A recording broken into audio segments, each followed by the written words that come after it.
Lectura del Santo Evangelio según San Marcos. Gloria a ti, Señor.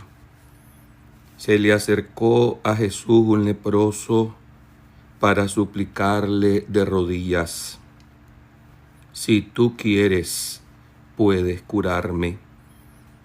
Jesús se compadeció de él y extendiendo la mano, lo tocó y le dijo: sí quiero, sana. Inmediatamente la lepra se le quitó y limpio quedó.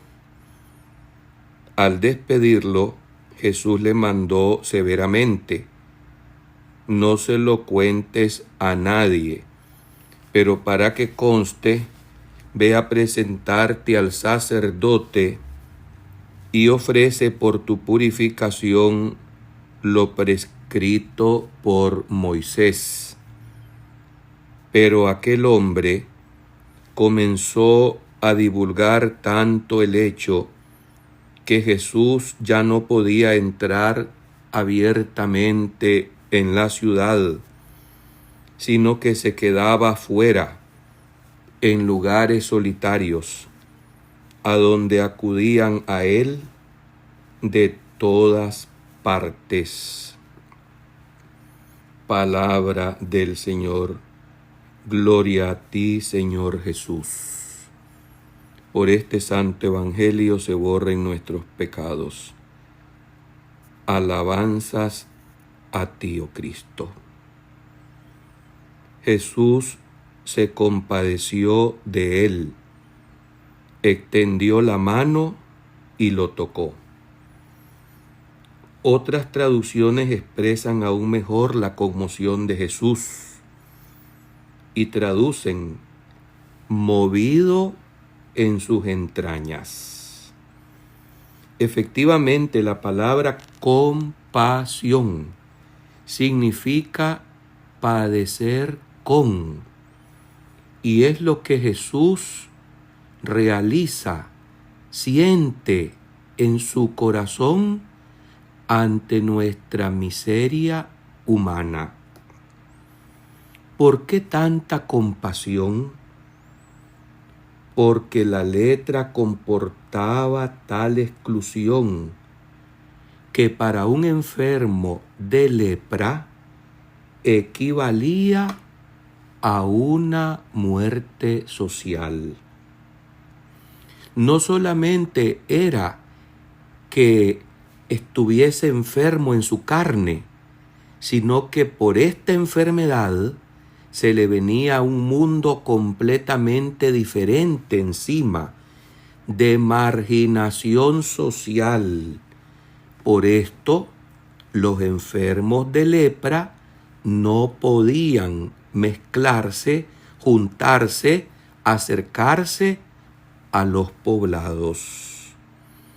Este leproso, sin embargo, curiosamente, dice el texto que se atrevió y se acercó a Jesús. Pero también a mí me llama la atención en el texto que no solamente se acerca, sino que cae de rodillas. Este gesto pone de manifiesto la fe de este hombre y simultáneamente pues el reconocimiento de la grandeza y me atrevo a decir pues de la divinidad de Jesús. ¿Qué hizo Jesús frente a este hombre que tuvo estos gestos valientes y humildes? Pues Jesús también dice el texto que una vez que se compadeció de él, lo tocó. Hermanos, aquí Jesús hace todo lo contrario de quienes somos cobardes, de los que somos hipócritas, de los que somos miedosos. Cuando a una persona se le advierte que no se acerque a tal o cual prójimo porque te va a embarrar, porque te va a contaminar, porque te va a dar mala fama, inmediatamente tomamos distancia, porque nos meten un prejuicio en contra de aquella persona. ¿Quiénes somos tú y yo para juzgar a los demás? Absolutamente nadie. Definitivamente que tenemos que imitar esta acción misericordiosa del Maestro, no solamente para con los enfermos en el cuerpo. A veces cuando uno llega a algún hospital a ver a alguna persona que está quizás en paso de muerte, pasando problemas de salud, uno se encuentra con cuerpos deformes, con situaciones que le impactan la mirada.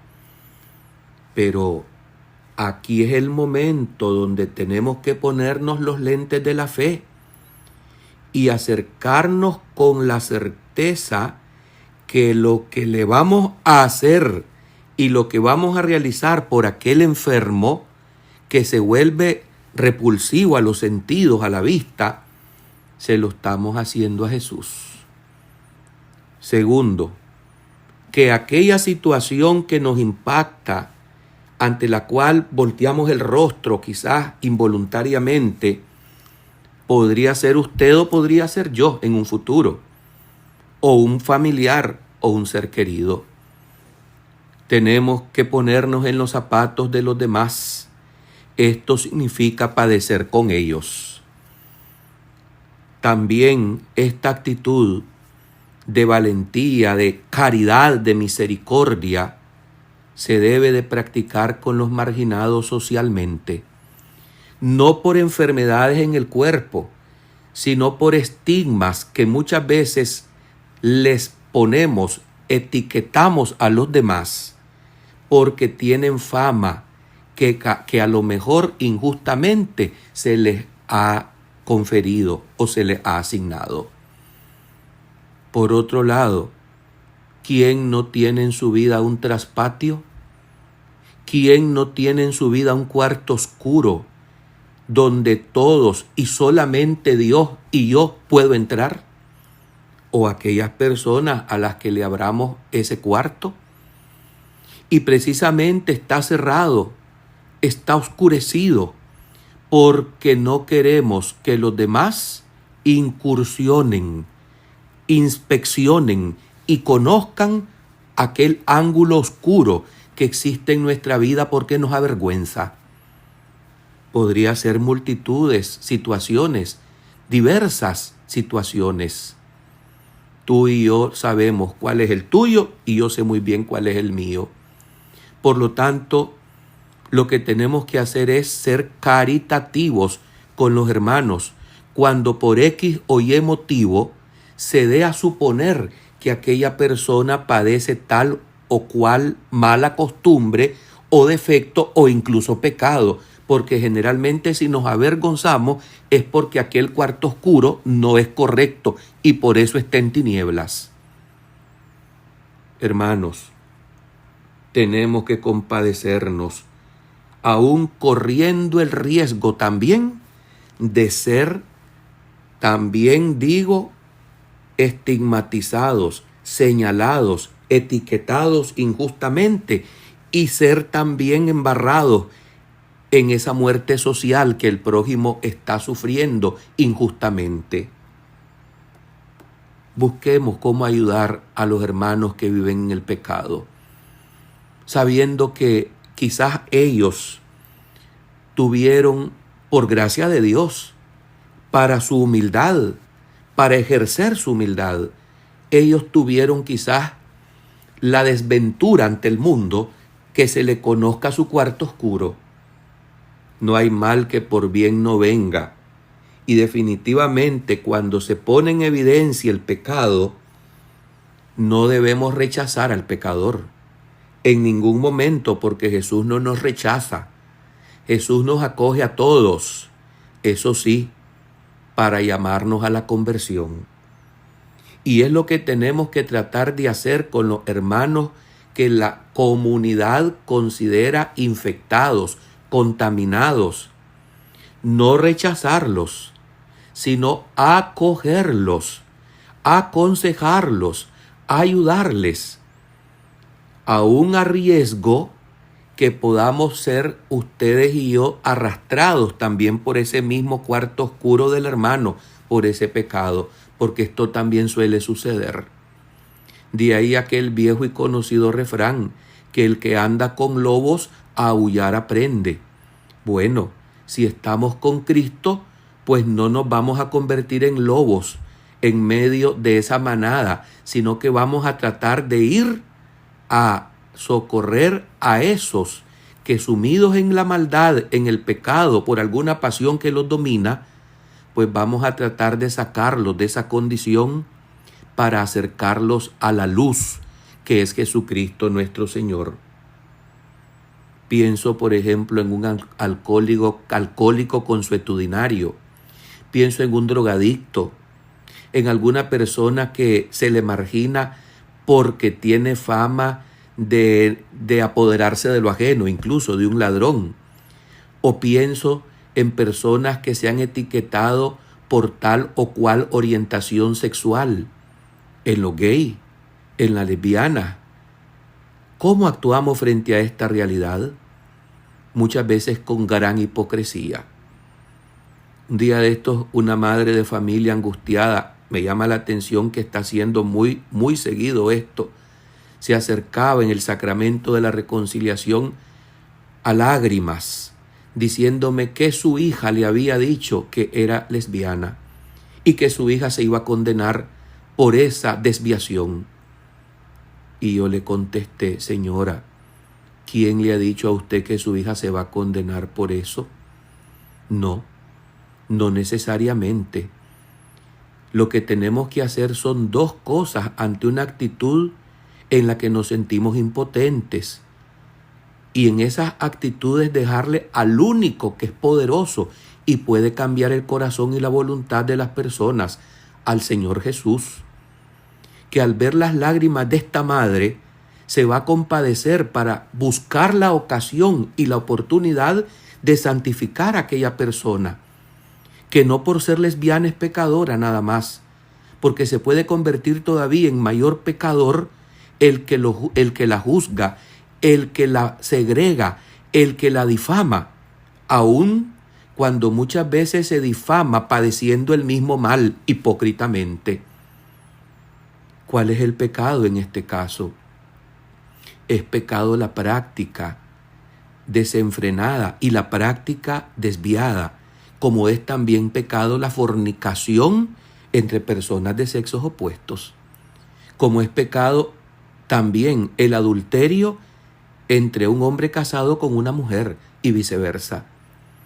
No podemos por ningún motivo marginar y apartar a nadie. Tema muy delicado y muy hoy en día puesto sobre el tapete y sobre la mesa, que tantas veces por cobardía cerramos los ojos o hacemos el efecto avestruz de enterrar la cabeza y meterla bajo tierra para no tener que opinar o no tener que decir nada. ¿Qué es lo que debemos decir? ¿Qué es lo que debemos hacer?